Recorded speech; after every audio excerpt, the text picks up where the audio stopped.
as far as going up the ladder, so to speak, Which is what I'm looking at. you have to get over your fear of rejection and your fear of failure. This is making me really uncomfortable, but really true. Oh, don't let it make you uncomfortable. We all come in with them. Yeah. Okay? Yep. We all come in with the fear of expression, fear of rejection, fear of abandonment, and what's the other one? Fear. What spells fear? Yeah. But we all come in with them because that's our challenge, to be able to work on them and overcome them.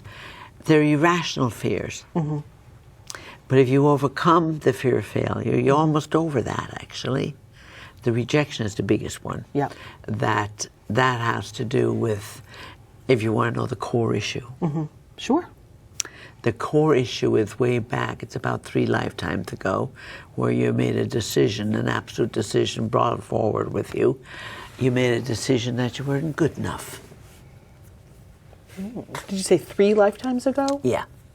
Really? I'm asking now to give me some information on the lifetime, because that'll help you understand why you absolutely made the decision. And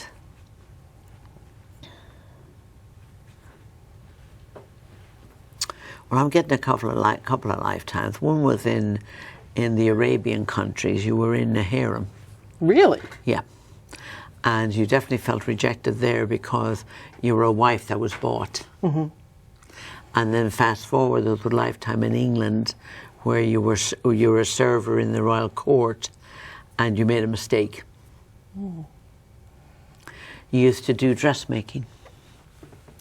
You used to make dresses for people in the court, and you made a mistake, and you were fired actually for that.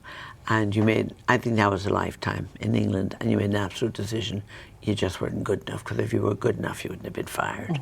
You've been carrying that since, which goes into the fear of rejection and sometimes perfectionist. And if you're a perfectionist, nothing is ever good enough. No. No matter how hard you work. So you're a perfectionist too. Yeah. Yeah. So now that you know that information, you can realize you can give them up. That's probably easier said than done, but yes. Well, I know it is, but what you do is you go from the perfectionist to the good organizer that you are. Oftentimes, with the fear of rejection goes with the fear with the fear of expression. You have a tendency sometimes to let things slide when you want to say something. That's very true. Okay. Yes. So, just become aware of that, because I will tell you, you'll never drop dead from saying no, and you'll never drop dead if somebody else says no. It's true. Yeah. That's all you have to remind yourself of. Yeah. Yeah. You don't give it all up. What you do is you shift the energy of it. Yeah. You shift the energy from being the perfectionist and the fear of expression, and because they go together, and the fear of rejection. You put the fear of failure will disappear altogether when you work on these few. Okay? Yeah. And keep telling yourself they're false beliefs. They're false belief systems.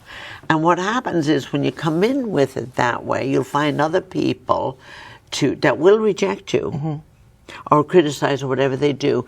That's to remind you that you need to work on it.